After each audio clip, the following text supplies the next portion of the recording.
आता एक मित्र आमचा बालमित्र तयार झाला स्वयं म्हणून, त्याला धाडस देण्याचा मी प्रयत्न केलो आणि आता तो साप म्हणजे मोबाईल पकडलाय तर मी साप पकडणार आहे.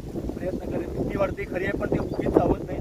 त्याला पण मला जिकारीचं काढताना त्याला मी पण काळजी घ्यावी लागणार, तर तो पण पाण्यात पडला काय झालं तर मलाही विचार करायला लागणार आणि मी सुद्धा माझ्या अंगावर आलं तर त्याला मला सुद्धा बचाव करण्यासाठी जावं लागणार. मला आनंद चिठ्ठी म्हणून वेगळा नाही देणार नाही, मला चावणार नाही आणि तुम्हाला चावेल असं काही नसतं मित्रांनो, हे सांगण्याचा पण प्रयत्न आहे.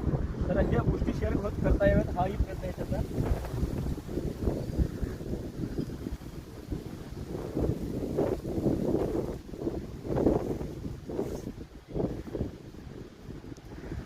बघा मी सुद्धा हळू पकडण्याचा प्रयत्न करालोय आणि तू सुद्धा माझी एवढा मोठा नाग आहे बघू शकता. आणि आपल्या शेता शिवारात काम करताना खरं तर पाणी भरलंय म्हणून नंतर असे साप शेतामध्ये आपल्या राहत असतात. बघू शकता कशा प्रकारे केवढा मोठा हा नाग आहे. आता त्याला मी बाहेर काढेन आणि मला सुद्धा सांभाळूनच काढावं लागेल. त्यांच्या अंगावर टाकणार नाही आणि माझ्या अंगावर टाकणार नाही आहे. हा विचार तुम्हीही करावा, ह्या बाळाने करावा. चावला का तुम्हाला? तर ह्या गोष्टी महत्त्वाच्या आहेत. यासाठी व्हिडिओ बनवतो तुमची भीती दूर व्हावी म्हणून. इथं जरी याला सोडून दिलं तर तो आपल्या वाटेत निघून जाण्याचा प्रयत्न करेल. एवढी गोष्ट जरी लोकांना समजली तर भीती दूर व्हायला वेळ लागणार नाही.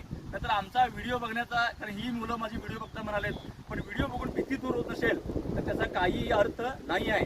भीती दूर व्हावी म्हणजे जाऊन साप पकडावं, त्याच्यावर कुस्ती खेळावं, कारण गळ्यात घालून तुम्ही फिरावं असं माझी इच्छा नाही आहे. खोटी भीती दूर व्हावी. मोबाईलमधनं चावतोय, स्वप्नात येऊन चावतोय, टीव्हीतनं चावतोय, ह्या गोष्टी खोट्याच आहेत. ती भीती दूर झाली की आपल्या देशाचं कल्याण होईल, लक्षात घ्या. आणि त्या खोट्या भीतीनं काढण्याचा हा खरी माहिती समोर प्रयत्न होता. धन्यवाद मित्रांनो.